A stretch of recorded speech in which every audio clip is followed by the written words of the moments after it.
Good evening. Thank you for being with me. We're going to continue our book, The Warrior Queens by Antonia Fraser, with chapter 9, Matilda, daughter of Peter.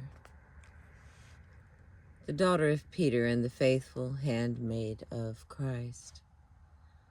Written by Pope, that little piece was written Pope Gregory VII to Matilda, Countess of Tuscany.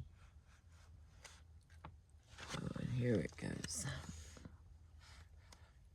Let's see, where do they end? To you, my most beloved and loving daughter, I do not hesitate to disclose any of these thoughts, for even you yourself can hardly imagine how greatly I may count upon your zeal and discretion. The writer of this letter, in late 1074, was Pope Gregory VII. The most beloved and loving daughter in question was Matilda, Countess of Tuscany, a woman now in her late 30s, who had inherited vast dominions in northern Italy from her father some 20 years back. As she moved towards independence from the various tutelages of mother and stepfather, increasingly she was acting as the faithful handmaid of St. Peter, a handmaid with a sharp sword in her hand and an army at her back. The combination of Countess Matilda's prolonged military endeavors with her own sense of a holy mission is what made her made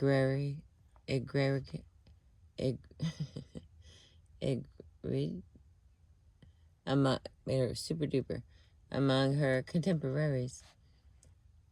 For St. Peter and Matilda, her men shouted as they stormed the fortress of the Apennines, while she termed herself Matilda by the grace of God.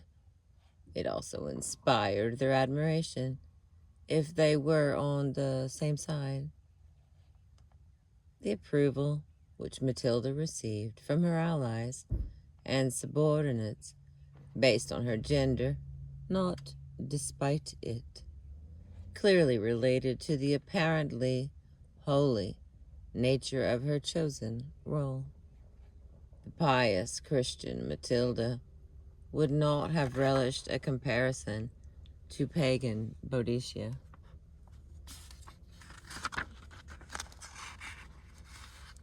That chapter began on page 131. The pious Christian Matilda would not have relished a comparison to pagan Boadicea with her invocation to Andraste on the eve of battle 1,000 years earlier. That's beautiful. As a matter of interest, she would not even have recognized the allusion.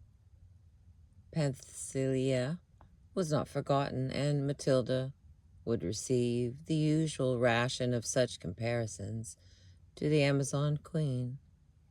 However, not only had Boadicea vanished into her unknown grave, but her very name had been forgotten, awaiting the rediscovery of Tacitus manuscripts in a monastery library in the 14th century. Yet Matilda's role represents an important aspect of the subject of the warrior queen, that of holy, armed figurehead. Just as Boadicea must have gained strength from the image of the Celtic goddess in her people's minds, so Matilda received practical support from the notion of the halo round her head and the sword in her hand. I swear that looks clear.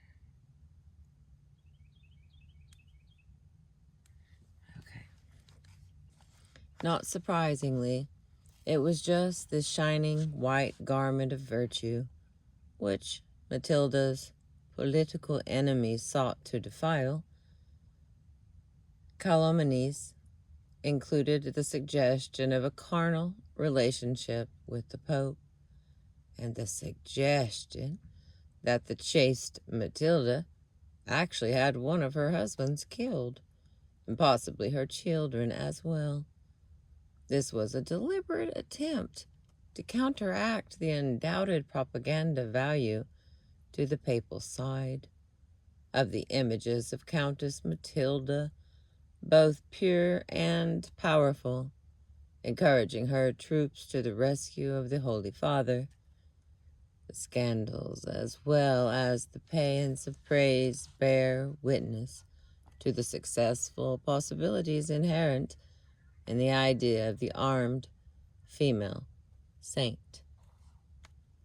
The Pope, assisted by his loving daughter, was involved for most of the years of his reign in an incessant power struggle with the German Emperor Henry IV.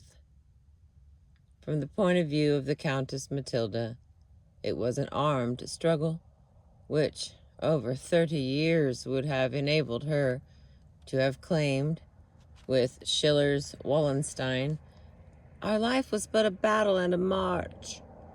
So in a sense, the Countess Matilda did lay down her life for the papal cause, the cause of Christ, as she firmly believed. Firmly. The life she dedicated to the cause was that of a wealthy, high-minded, and extremely religious aristocratic woman, who might otherwise have ruled her dominions and endowed her pious foundations with the suitable expectation of peace in this life and further peace to come in the heavenly country. This was the life she finally led as a very old lady, when these papal imperial troubles were in any case subsiding, helmet and mail finally, as it were, put away. Yet, as the devout and filial language of the handmaid Matilda towards the Pope indicates, fully reciprocating his own intimacy, the sacrifice, if sacrifice it was one that she herself felt called by God to make. At one point she borrowed the words of the apostle to say that neither tribulations nor anguish, nor hunger, nor peril, nor persecution, nor swords, nor death, nor life, nor angels, nor principalities, nor virtues, nor the present could ever separate her from the love of Peter. Matilda of Tuscany. Matilda of... Hang on, I gotta get a drink.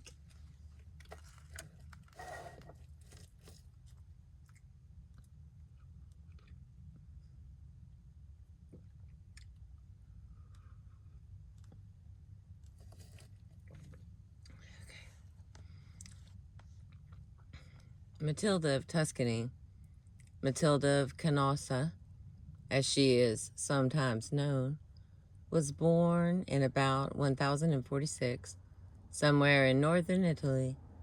Her father was the Margrave Boniface II, head of a family based on the mighty Apennine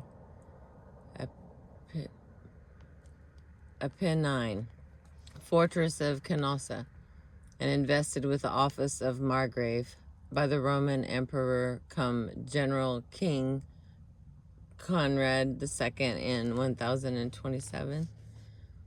Boniface's lands stretched, roughly speaking, from the Apennines to the Alps, sweeping across the wide plain of Lombardy, but he held many of them in feudal tenure to Conrad II, since in a revival of the idea of the Roman Empire of Charlemagne, the elected German king was in his capacity of Roman emperor, currently exercising lordship over northern Italy.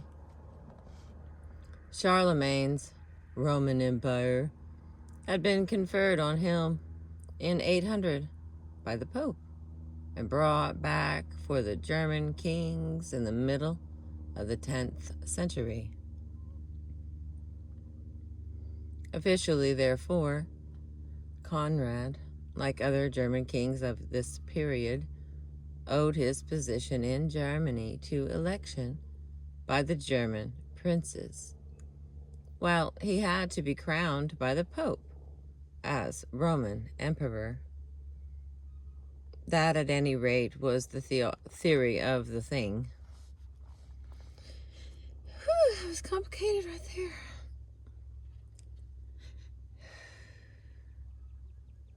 Matilda's mother was Boniface's second wife, Beatrice, daughter of the Duke of Upper Lorraine. Hereditarily speaking, Matilda must have owned at least as much to her clever, capable mother as to her rough warlord of a father, while in terms of environment, Beatrice's influence must certainly have been paramount, since the Margrave Boniface was killed when Matilda was 6. It was to be a turbulent childhood, a presage of Matilda's adult life. Presage, maybe? The death of her father and the deaths of her brothers.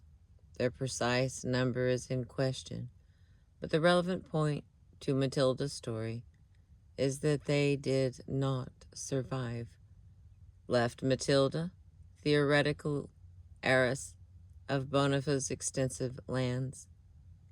But the rules of inheritance, given the vital imperial exercise of Italian overlordship, were not, at this date, quite so simple. The Emperor Henry III, for example, who had succeeded Conrad II in 1039, claimed the right to invest a male child with those of Boniface's Tuscan territories, which he had held in feudal tenure. Although this still left Matilda as heiress to the Canossa family heartlands. Moreover, Henry III was in an increasingly strong position to enforce his wishes, since the fortunes of the German-ruled Roman Empire were waxing.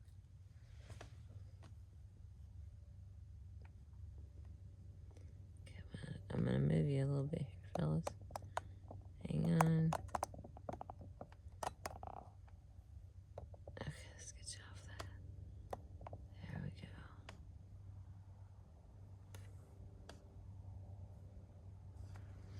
go. Okay.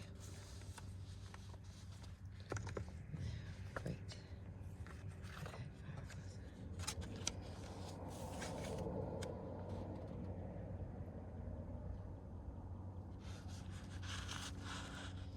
Burgundy had fallen to Conrad II by inheritance.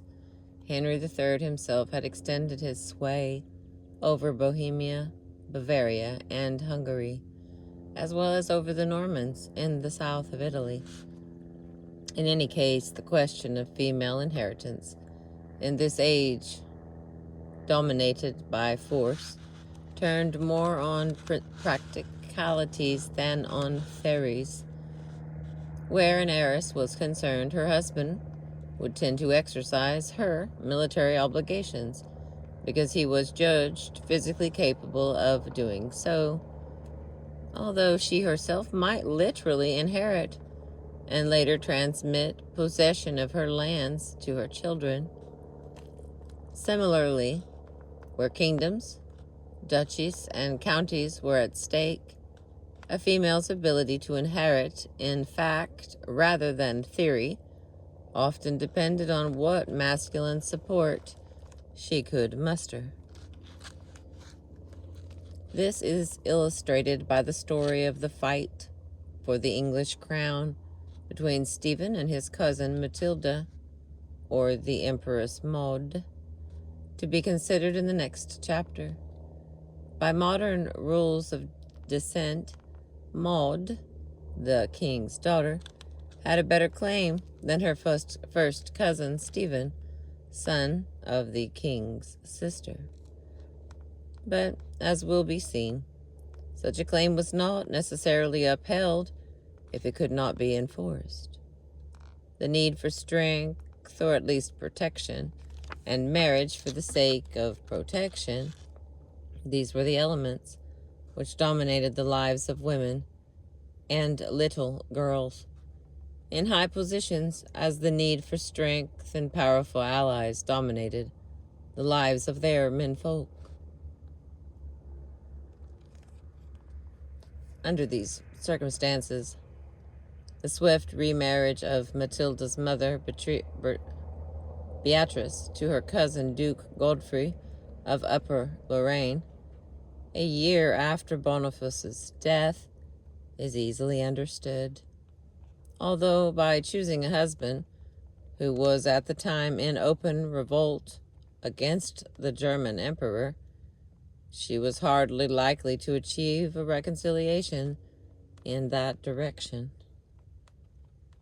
At one point, Beatrice and Matilda were taken hostage.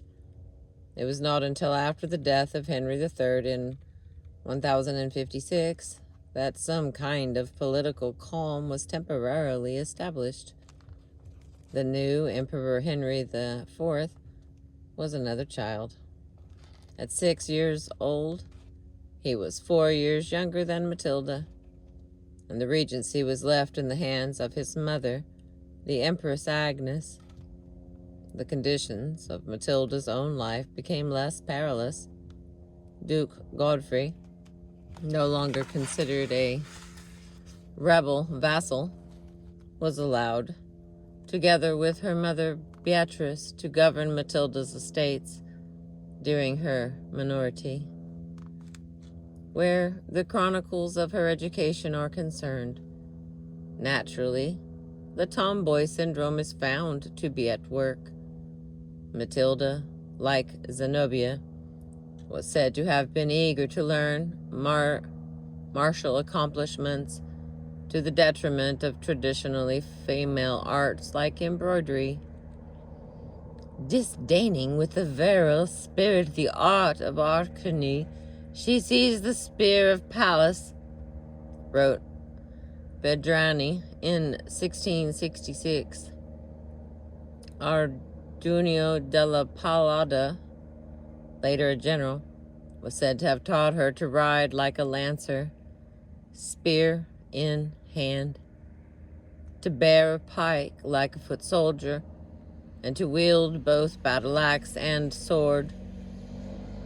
Fortunately for these activities, Matilda grew up under this treatment, tall and strong, if slender. According to later tradition, she was certainly accustomed to the weight of armor. In his lifetime, Bedriani declared that he knew of a suit of her armor sold for a song in the Reggio market in 1622. Whether or not Matilda actually wore armor, which is doubtful, she did. As a matter of fact, embroidered. She embroidered well, and she sent presents of her work, an embroidered standard, to male contemporaries, such as William the Conqueror. The stereotype of the tomboy has to disdain the art of arachne, spinning, if she dares to pick up the spear. But the real woman had no intention of sacrificing a possible advantage by disdaining those pursuits common to her sex and rank, which signaled femininity and gentleness. Furthermore, Matilda's education left her accomplished in 4 languages. The 4 languages concerned German, French, Italian, and Latin, expressing the polyglot nature of her future responsibilities. And in an age when most northern rulers usually signed documents with a mere cross, this female would, in adulthood, be able to write letters herself, unaided by a clerk. One should not ignore the effect of this excellent education in giving her confidence to rule her estates. Queen Elizabeth I had the same kind of education and exhibited the same kind of intellectual confidence towards her male contemporaries. At some point during her youth, Matilda was married. Like her mother's second marriage, this was another inevitable and practical step. Although myth, wishful thinking, and the fact that it had taken place beyond the Alps combined to allow a lot of nonsense to be written on the subject later on. The chosen bridegroom was the son of Duke Godfrey by an earlier marriage, a boy known all too accurately, alas, since he was severely deformed, as Godfrey the Hunchback. 3 facts can be extracted for certain out of the various fantasies surrounding this. The first of Matilda's 2 marriages, that she did marry, that the marriage was consummated, because at least one child who died in infancy was born of the union, and that the marriage itself was a failure. The various elaborate legends on the subject divide into those intended to bolster up Matilda's holy image, that the marriage, if indeed it took place, was never consummated, or if consummated, only reluctantly in the line of duty, and those intended to denigrate her by making of her some kind of insatiable, witch-like creature. It is significant that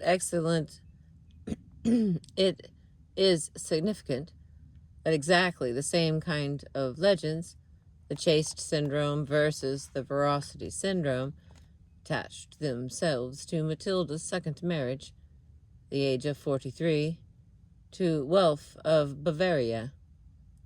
According to the scurrilous accounts, both Godfried and Welf were supposed to have been impotent in face of Matilda's treatment. In the case of Welf, Matilda was alleged to have boxed his ears with disappointment and sent him home. Godfrey was supposed to have been killed, as were Matilda's 2 children by Godfried, both hunchbacks.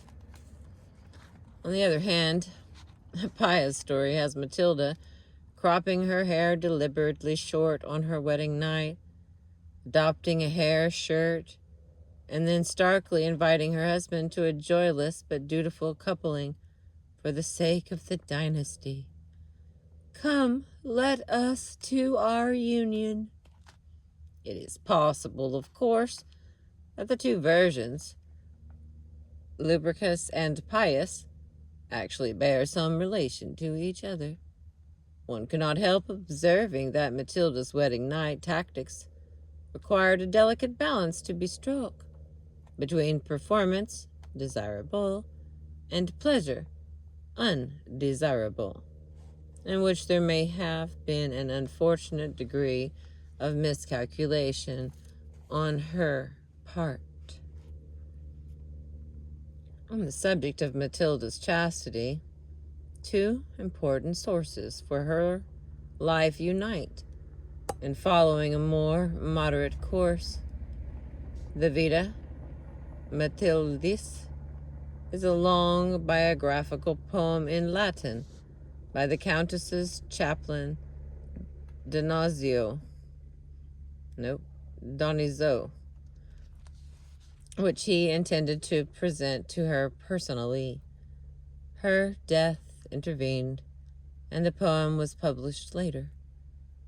For all its flourishes, it preserves details which would otherwise be lost, and the fact that it was designed for Matilda's own perusal suggests that wild inaccuracies would not have been permitted. Donizeau stresses Matilda's personal holiness while not actually claiming her celibacy.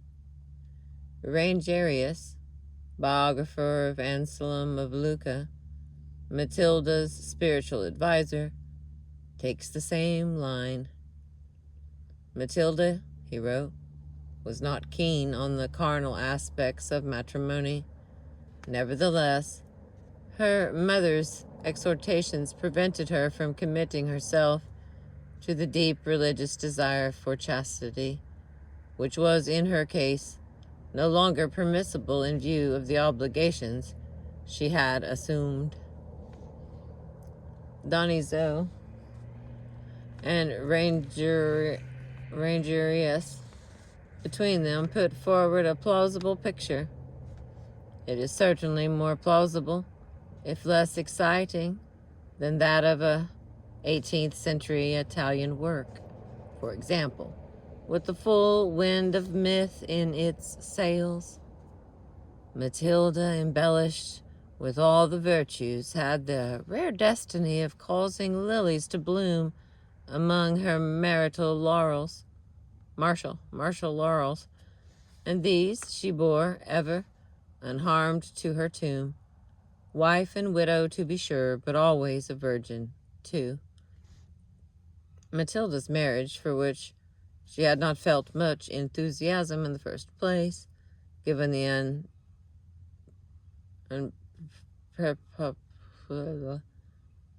prepossessing nature of her husband, petered out with her return to Tuscany from beyond the Alps, and her enthusiastic adoption of the papal cause. It ended technically with Godfrey the Hunchback's death in 1076, but before the politics, far more than physical disinclination had driven the couple apart.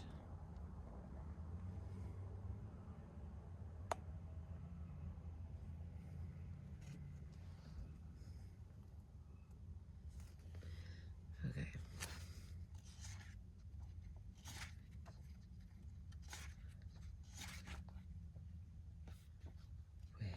This is quite a long little chapter here, my friends.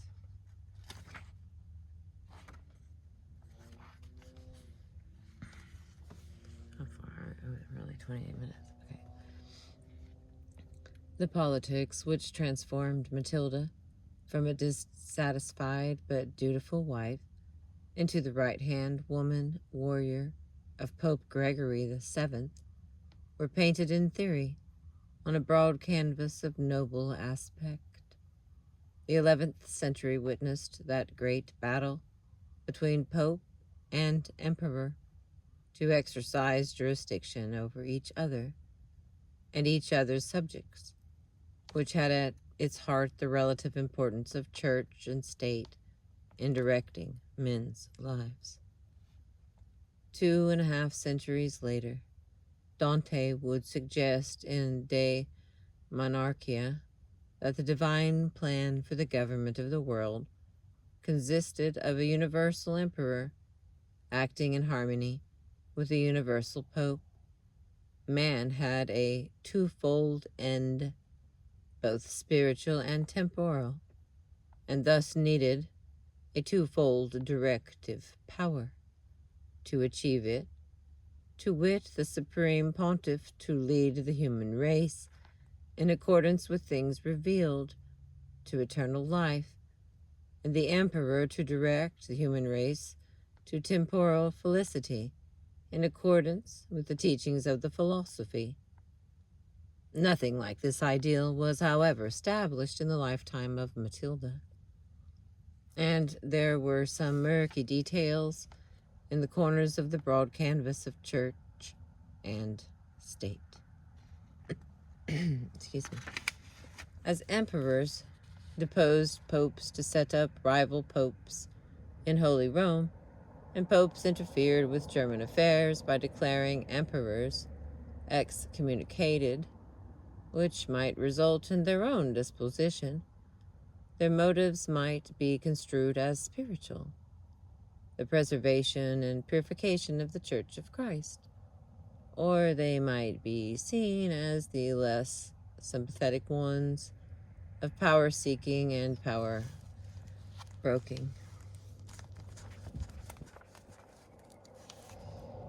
It is probable that Matilda's first appearance on the public scene was at just such an ambivalent occasion. In 1059, when she would have been about 13, she was present with her mother and stepfather Godfrey of Lorraine at the council held at Sutri, in the mountains between Rome and Viterbo. The death of Pope Stephen IX, Godfrey's brother, in March 1058, had been a blow to the family interests when the Roman nobles took the opportunity to elect their own candidate. He was, however, deposed at Sutri in favor of the Bishop of Florence, backed by Godfrey's faction, who took the title of Nicholas II. The death of Nicholas II in 1061 produced yet another crisis. While Anselm of Lucca, a worthy incumbent of the office, was duly elected as Pope Alexander II, a sense of the imperial interests in Italy, somewhat dormant during the childhood of Henry IV, began reviving in Germany. Thus an anti-pope was put forward in the shape of Calidus of Parma, a prelate of notoriously evil character, according to his enemies, who took the title of Honoris II. What was more than lax, bishops of Lombardy's preferred his cause to that of Alexander II, fearing the upheavals in the name of church discipline, which the latter had promised. The circumstances surrounding the Council of Sutri of 1159, the election of Alexander II, and the year of fighting which followed it, gave an indication of the background: turbulent, complicated, ever-changing, and contentious, against which Matilda grew up. If it were true to say that mere anarchy was loosened upon the world in which she lived, her devotion to the papal calls in the shape of the Pope she principally served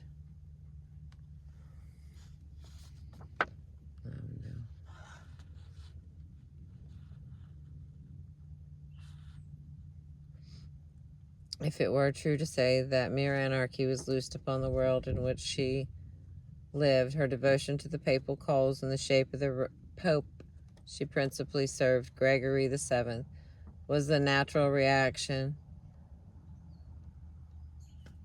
of a singularly unanarchic character to such a situation.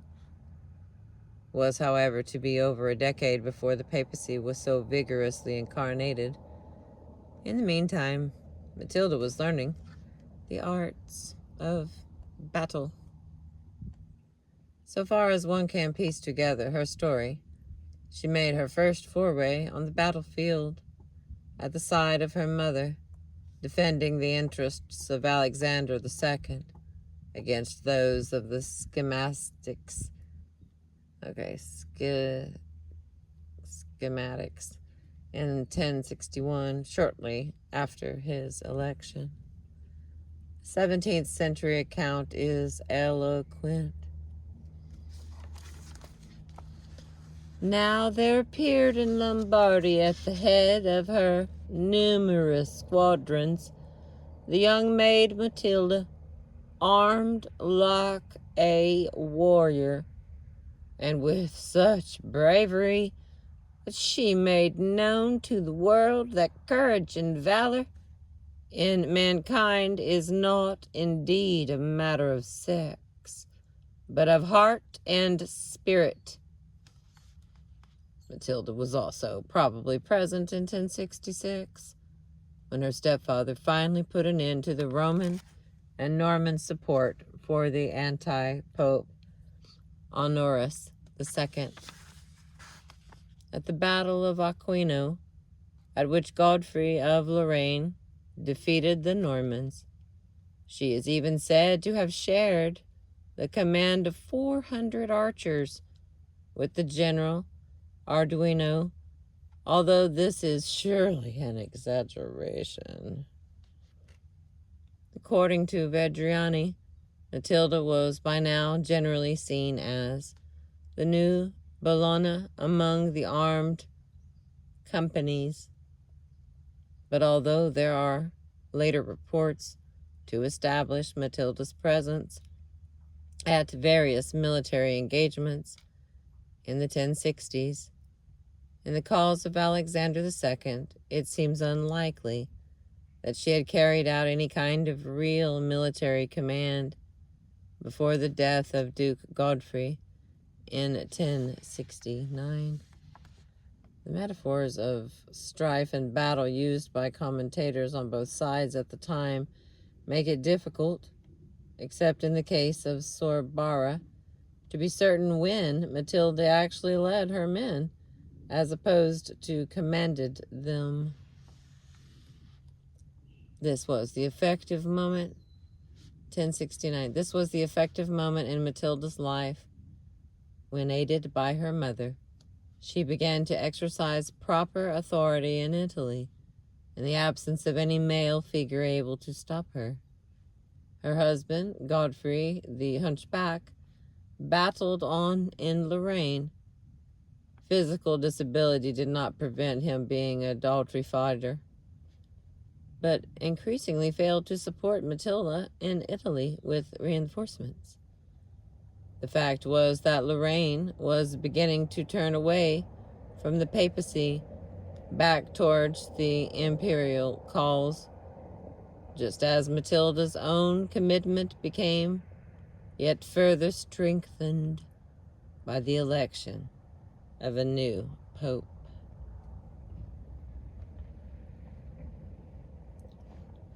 In the summer of 1073, the great reformer and former monk Hildebrand was consecrated as Pope Gregory VII, a strong character, believing in the centralization of the Church as a means to this reform. Hildebrand had already acted as the power behind the throne during the pontificate of Alexander II. In particular, he was dedicated to rooting out that practice of lay investiture by which the symbols of their office were granted to ecclesiastics by laymen. The new Pope Gregory was convinced that the Church would never be purified so long as laymen had, in effect, an opportunity to buy and sell church offices, although he would initially have preferred to work through rather than against the emperor. In the previous reign, Henry III had been a noted supporter of church reform. In 1075, Pope Gregory prohibited lay investiture under pain of excommunication, and later that year carried out that sentence against various offenders. These included favorites of Henry IV, who had been appointed to the vacant sees of Milan, Fermo, and Spoleto. At Mass in Rome on Christmas Eve of 1075, however, as part of the rough internal politics of the city, the Pope was first violently assaulted and then abducted. The intention was to take him as prisoner to Germany. Only the furious uprising of the Roman people, to whom he had endeared himself, rescued him. The incident, shocking in its brutality, may well have put the finishing touches to the unofficial breakup of Matilda's marriage. Although there is some evidence that Gottfried the Hunchback suggested a reconciliation about this point, Matilda did not take up the offer. The fact that Godfrey's sympathies were increasingly toward the imperial cause was hardly likely to endear him to her, in view of the Holy Father's beleaguered state. For was not Matilda, wife of Godfrey, by now happily transformed into Pope Gregory's handmaid, and one distinguished by her excellence, in his own words? The Pope's excellent handmaid was recommended to throw herself at the feet of the Blessed Virgin, whom she would find more attentive than any human mother. Frequent Holy Communion was suggested, in order that Christ himself might nourish her. Matilda, for her part, declared herself as devoted to Gregory as Paul had been to Christ. While nothing in Gregory and Matilda's language, or indeed their respective characters, gives any credence whatsoever to the calumnies of their opponents concerning their carnal relationship, the intensity of the mission which they shared cannot be doubted. Matilda, a deeply religious woman, victim of an unhappy marriage, had found a far more satisfying role as the Pope's daughter Matilda. Unlike anything more sinister, the paternal role which Pope Gregory played in Matilda's life, he was 26 years older than the Countess, does emerge very strongly through their correspondence. It was Matilda's good fortune that the love which she undoubtedly bore for Gregory, a love compounded of veneration and affection, was an emotion actually sanctified by the Church, since it was the prescribed attitude of any pious Christian daughter toward the Holy Father.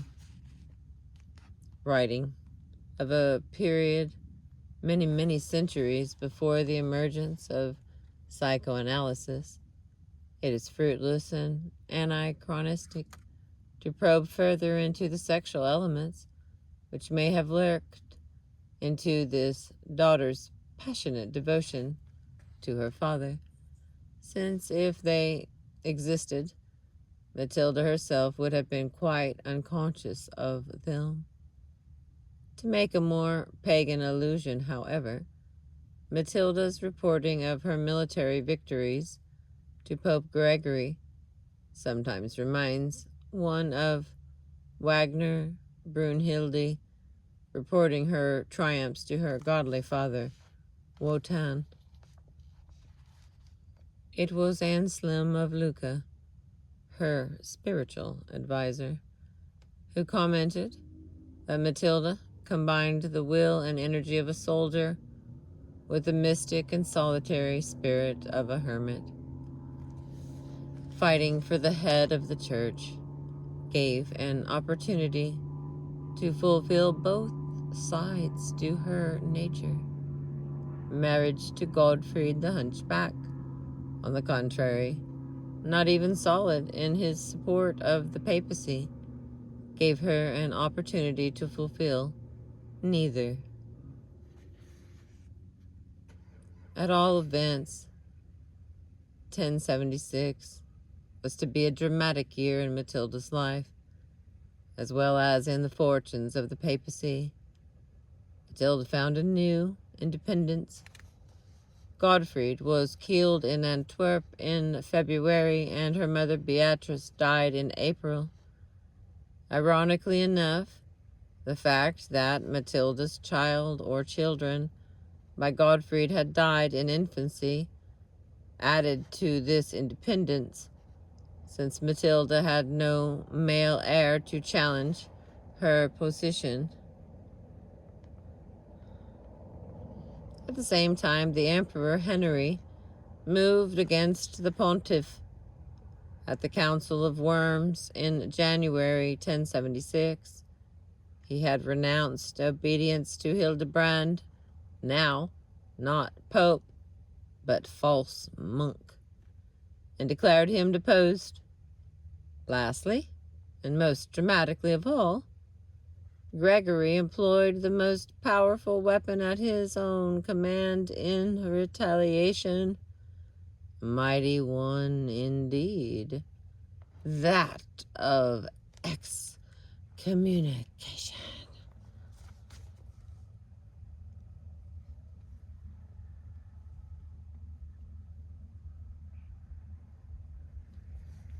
Interesting. I wonder how many times I've been excommunicated. That's just like something we do for fun and family get-togethers. Okay, I'm on page 141. I'm still in it to win it. Fighting words till the sun goes down. Thank you for being with me. The term worked out at Canossa were as follows. An excommunicated monarch, even an emperor, had 12 months in which to make penance. Otherwise, his subjects were absolved from all obedience to him, and he himself forfeited all civil rights and stood to be deposed from every civil and political office, which meant that the Pope was in effect interfering with the political affairs of Germany, much as the emperor's practice of lay investiture was now seen as interfering in church affairs. Of course, the practical consequences of such a ban depended very much upon the behavior of those in a position to benefit from the possibilities of independence it offered. That is to say, the emperor's vassals. When Henry's Saxon subjects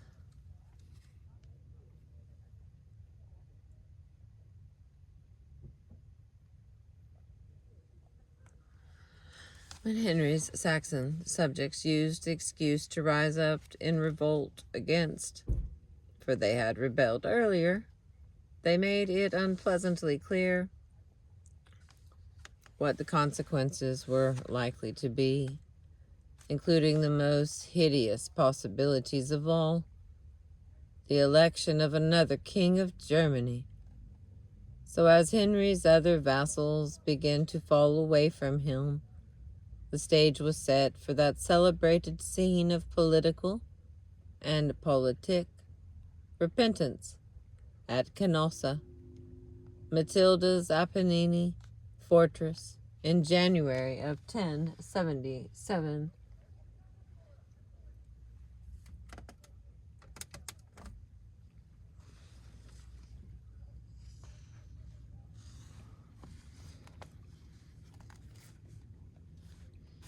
The Pope was already on his way to Germany for the consultation with the German princes, including bishops, at Augsburg, when the dramatic news of the emperor's dash towards Italy across the Alps reached him. Such a journey from Rome to Germany, as the brutal events at Christmas of 1075 will have made clear, could not have been made by the pontiff. without suitable armed escort, since Piedmont and Lombardy supported the emperor. This escort was already provided by the troops of Matilda. The emperor's action demanded a new schedule. The countess probably came to join the pope at Florence on or about 28th December in order to ride with him personally to Canossa. The choice of this virtually impregnable fortress, lying in the heartland of Matilda's territory, was doubly significant. It symbolized not only security, essential in view it symbolized not only security essential in view of the still unknown intention of the emperor, but also the powerful protection which Matilda herself was had exerted, and would continue to exert toward the Holy Father. Canossa stood, and its ruins still stand, but only the foundations of Countess Matilda's fortress remains. The ruins above the ground date as earliest from the 13th century. Canossa stood, and its ruins still stand, on a spur of the Apennines, about 25 kilometers southwest of Reggio. On a clear day there, you could see, if not forever, at least the rising cities of the Italian plain, Modena, Parma, and even Mantua, as well as Reggio. Only one side of the fortress was remotely accessible, and that was guarded by 3 walls. The rest was guarded by the terrain itself. The chaplain, Donizo, romantically referred to Canossa as a new Rome. If an excess of praise, the description did at least convey that a proper little town existed within the fortress itself. Domestics, animals, shopkeepers, and men-at-arms jostling with the influx of mighty visitors. Lo, I possess at once the Pope, the King, Henry, Matilda, Princess of Italy, of France, and of those beyond the mountains, those also of Rome, prelates, sages, venerables. In his biographical poem, Donizo had the fortress of Canossa itself chant this proud refrain.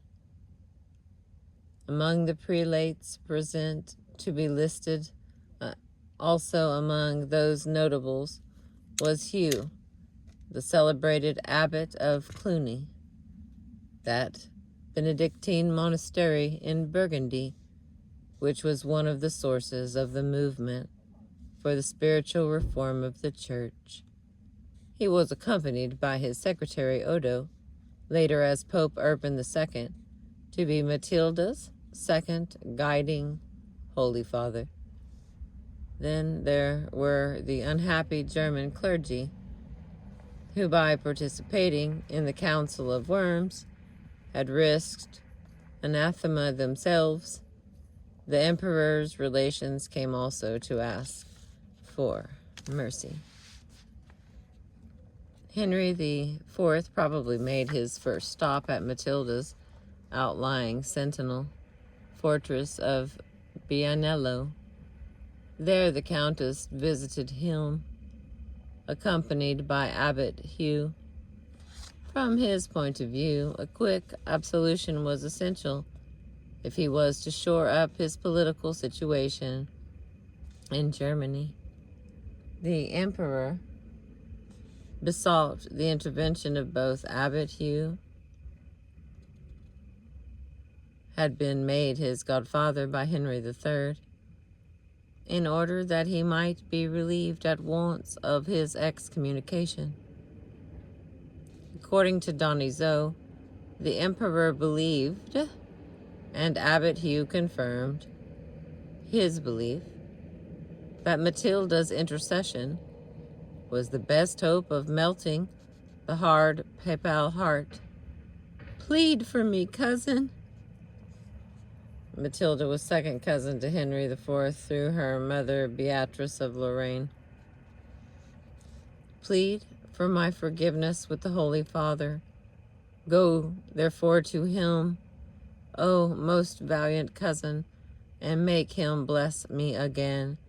Go, I beseech you." One notes that Matilda was not thought to have sacrificed the traditional intercessory powers of a woman. There is some evidence that Matilda did intercede, and also a suggestion that the Pope became irritated at her persistent efforts. Suggestion that the Pope... There is some evidence that Matilda did intercede, and also a suggestion that the Pope became irritated at her persistent efforts. No doubt, he preferred her practical exertions as the Pope's armed handmaid to her enactment of the more traditional female role of mediator. An illustration to Donizeau Villa Matildas shows an enormous Abbot Hugh in a monk's robe and carrying a crozier, with a tiny Henry kneeling beneath him. The emperor's supplication is clearly addressed to Matilda, shown medium-sized and extending her own hand pleadingly on his behalf.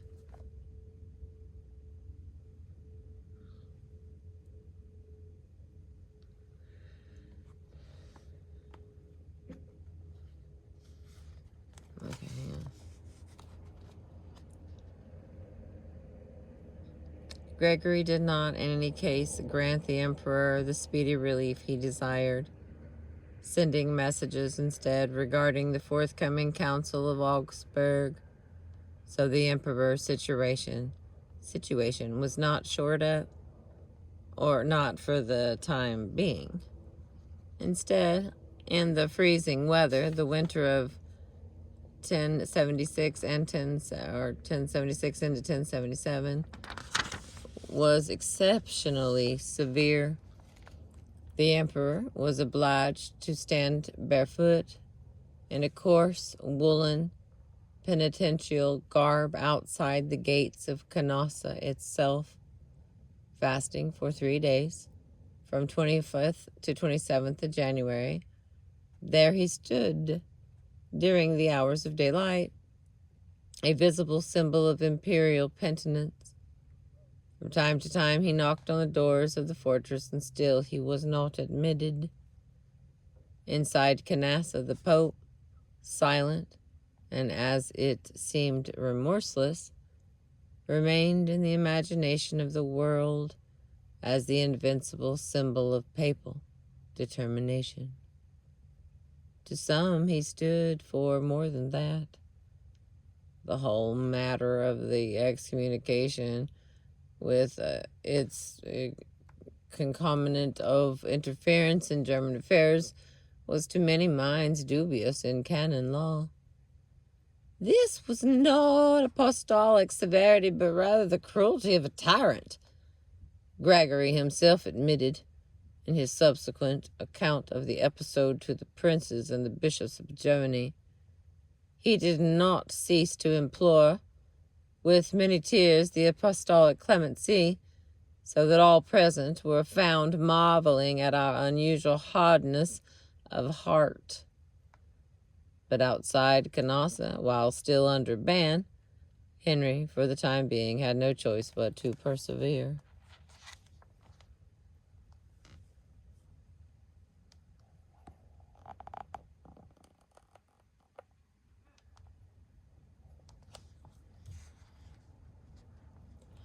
Finally, on the 4th day, The shivering emperor was allowed to throw himself at the Pope's feet and receive mercy. Even so, his absolution was in theory granted to him only as a man, not as a king. That would still have to wait for a conference in Augsburg, although the conference never took place, and Gregory did refer to Henry as king after Canossa. It was undoubtedly, at first sight, a sensational victory for Gregory. For all that Henry did not keep his word regarding the notorious investitures, strife between Pope and Emperor persisted well into the next century. He had at least been obliged to bow his neck to the Pope's authority on this single, most celebrated occasion. The Emperor had, in short, come to Canossa, and so that famous phrase signifying the recantation of a previous proudly held position for humbling oneself on a grand scale was born. Come to Canossa. That's when it became a statement for previously held for humbling oneself on a grand scale was born. Furthermore, Canossa, where it all happened, was the stronghold not of a prince or bishop, but of a woman. No wonder that Canossa, with its infinite possibilities of defense, was the favorite residence of Matilda. This extra bit of symbolism concerning Canossa's female ownership is, however, generally missing from the catchphrase which has come down to us. Practical triumph of Pope Gregory was short-lived.